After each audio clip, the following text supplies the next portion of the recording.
something really good will come from this. I said that to myself while I was raising the box up a little, higher out of respect, closing my eyes and saying that to myself.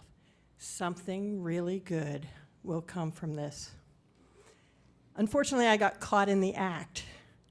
One of my coworkers had seen me doing my little ritual. She didn't know that's a mantra that I pretty much to this day even use when I'm trying to do something and trying to put my best intentions into it. No, all she saw was me doing my little ritual, and she said, "What's going on? Do you have narcolepsy, or are you all right?" And I said, "I was just thinking, and I was wishing good things for these patients. I was hoping there's a good outcome for whatever's going to happen." What it was, I was getting ready to ship out some blood for a woman who was in an in vitro fertilization program, which meant she was trying to get pregnant, and she was dealing with a doctor in Colorado. And I would usually have about 5 patients like that per week. But it was always funny because they're not really sick, but they're still patients. And they're hyper aware of every aspect of the process. So the first time such a patient would come to me, they'd be like, "Are you going to be all right shipping this all the way to Colorado? Or are you sure it's going to be okay?" And I would micromanage every expectation they had. I'd say, "These are the regulations. Here's how we're going to do it. We're going to put it in a really tight container. We're going to put that in with a absorbent material. We're going to put that inside another container.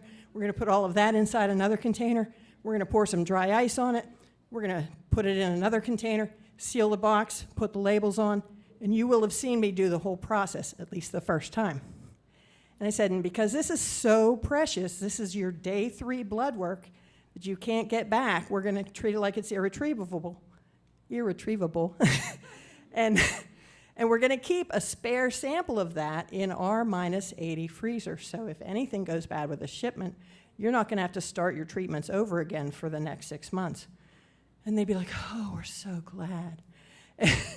And so a lot of people knew me by name, and they would come into the lab the first time and go, "Is there a Denise that works here?"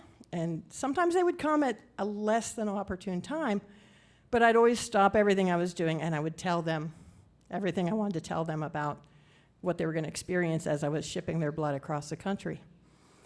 So part of my tradition was I would always, as I was packing up, the last part of packing it up, I would put a wish out to the universe, something good will come from this. And I got caught in the act of doing that. So now there was a lot on the line, but I didn't admit what I was doing. I just said, "Oh, I'm just making good wishes." Well, over the years, I did run into some of these women I had helped, and it always took me by surprise. One time I was interviewing for something, and the woman said, "Oh, you helped me, and I never could get pregnant, so I adopted a little boy, and I can't imagine my life without this little boy." And I'm like, wow, thank you. I never get to hear what happens with these people. But now fast forward to maybe 3-4 years after I'd been doing a lot of IVF shipping, and I had a big change happen in my job. They changed what part of the hospital system I was going to be reporting to, what my day of work would be like. And I was very emotionally fragile. I also had lost my husband 6 months before after a long battle with leukemia.